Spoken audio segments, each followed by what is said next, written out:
Kepastian penundaan penganugerahan gelar pahlawan nasional untuk Gus Dur dan Soeharto telah disampaikan Menteri Sosial Khofifah Indar Parawansa. Untuk mengetahui lebih lanjut mengenai hal itu, saat ini kita sudah tersambung melalui sambungan telepon dengan Hartono Laras, Dirjen Pemberdayaan Sosial dari Kementerian Sosial. Selamat pagi Pak Hartono. Selamat pagi Mas Rudi. Assalamualaikum. Ya, ini kalau kita bicara soal penganugerahan gelar pahlawan nasional ini, sebetulnya kan prosesnya sudah selesai ya Pak ya?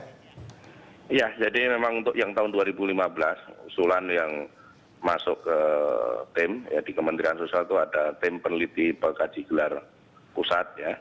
Itu sudah selesai dan kemarin tanggal 5 November dianugerahkan oleh Bapak Presiden untuk 5 orang pahlawan nasional. Ya.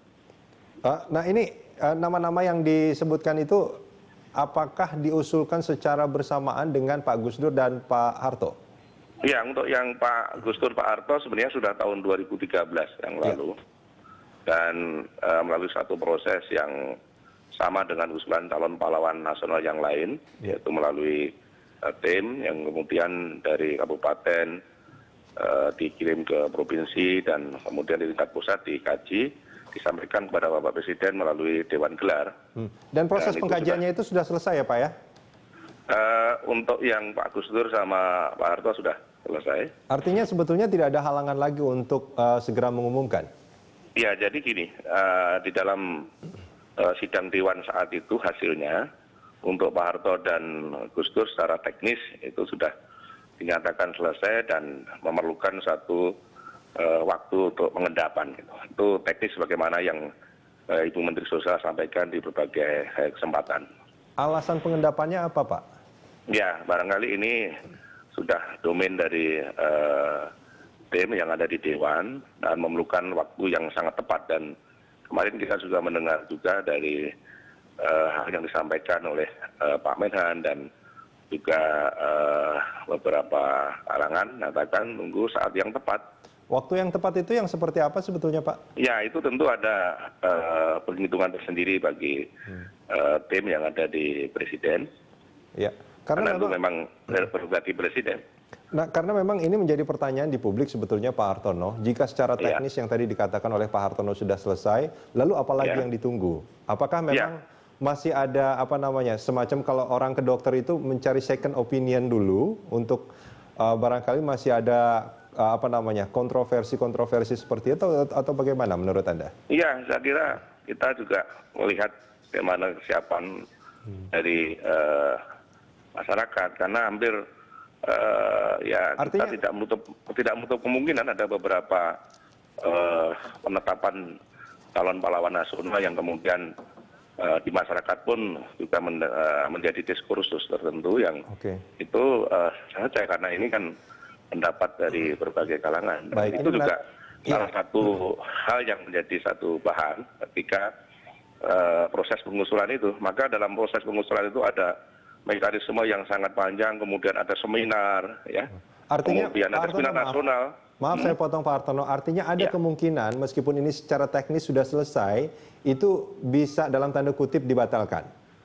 Ya, saya kira nanti ada, di situ nggak ada bunyi, saya belum tahu melihat arah pembatalan itu, tapi memang diperlukan waktu gitu saja untuk saat yang tepat, ya mungkin tahun berapa kami masih belum bisa mengkonfirmasi, karena tugas di Kementerian Sosial itu tugasnya secara teknis. Oke, baik. Ini menarik sekali Mas Kiki sebetulnya kalau dari pernyataan Pak Hartono. Waktu yang tepat itu juga belum tentu kapan gitu ya. Karena memang ya dikhawatirkan ada semacam tadi sampaikan sama Pak Hartono, kemungkinan adanya diskursus, wacana terus dibahas lagi. Itu seolah-olah memang upaya meredam perasaan-perasaan negatif banyak orang di Indonesia terhadap dua tokoh ini sebetulnya kan? Iya, ini kan kontradiksi in termini ya. Ada kontradiksi di dalam istilah itu sendiri kemudian. Kenapa? Di satu sisi kita akui, di sisi yang lain, oh masyarakat belum mengakui kok, jadi jangan dulu diumumkan. Lalu keputusan itu dasarnya apa? Itu yang aneh buat saya gitu. Yang aneh. Karena apa? Ya kalau menganggap bahwa situasinya belum memungkinkan, ya nggak usah diputusin, tunggu aja, mungkin 100 tahun lagi, 50 tahun lagi, sama sampai saja. Betul bangsa Indonesia memang sudah dalam tanda kutip tidak ada yang punya sakit hati atau apa masalah dengan dua tokoh ini. Iya, karena apa? Oh, yang menang pertarungan politik itulah yang memutuskan gitu.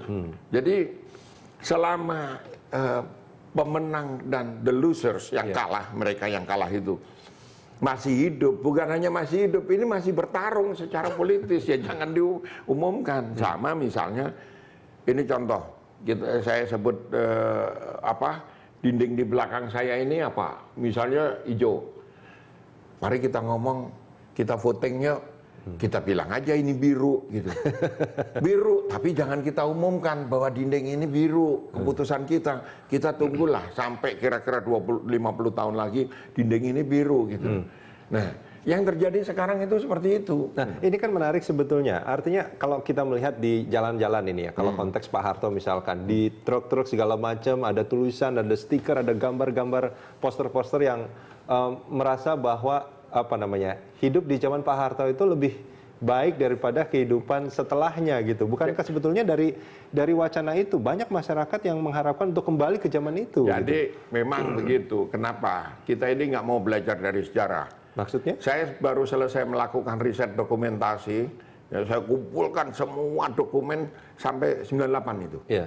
Ya, bukan sepanjang Orde Baru. Kenapa sampai terjadi 98 kerusuhan segala macam? Yeah. Apa yang terjadi gitu? Anak muda sekarang nganggep reformasi 98 itu apa? Itu hanya kerusuhan. Gitu. Lihat film di balik 98 itu. Yeah. Nah, itu satu. Jadi bayangannya hanya tentang kerusuhan. Yang kedua, gara-gara kerusuhan dan reformasi 98, bangsa kita ambruk gitu. Orang itu lupa, yang tua-tua terutama, demensia nih, ada demensia. Reformasi itu terjadi karena orang antri. Saya dengan teman-teman intelektual termasuk yang turun ke jalan waktu itu protes segala macam. Setiap pagi kita lihat nenek-nenek antri sembako, gitu. Ekonomi ambruk, itu puncak dari seluruh proses Orde Baru gitu. Nah, sekarang mau diberi penghargaan kan gitu. Jadi mereka yang masih merasakan rasa sakit dengan represi, dengan penembakan, itu sangat mudah dulu. Oke, ini saya coba tanyakan sama Pak Hartono. Pak Hartono, ya. Pak, maaf ini kalau ini sekali lagi pernyataan orang awam seperti saya lah. Seolah-olah pemberian gelar pahlawan itu adalah gelar yang diberikan secara legalistik gitu. Artinya secara aturan undang-undang bukan apa yang dirasakan oleh bangsa Indonesia secara keseluruhan. Seperti itu. Ya, jadi begini, di samping memang tidak bisa kita lepas dari ketentuan undang-undang ya, karena di sana menjadi dasar hukum, tetapi juga bahwa usulan itu juga mendengar dari berbagai kalangan, karena dari mana saja tuh Pak? Proses itu kan sangat mekanisme sangat panjang, yang kemudian ada dari kabupaten, kemudian dari dan kemudian ada seminar yang juga silakan hadir, dan juga banyak sekali pendapat masukan yang secara langsung disampaikan melalui secara tertulis ya, disampaikan. Pak Hartono, dari seminar-seminar itu, dari berbagai diskursus yang dilakukan sebelum keputusan itu dihasilkan, apakah ada pernyataan-pernyataan yang kontradiktif artinya ketika nama-nama ini akan diusulkan sebagai pahlawan nasional? Iya ada, saya kira ada, karena seorang tokoh, seorang pejuang ya, apalagi pemimpin bangsa pasti ada satu pihak. Ketika ada pernyataan-pernyataan seperti itu, apakah itu tidak dijadikan pertimbangan?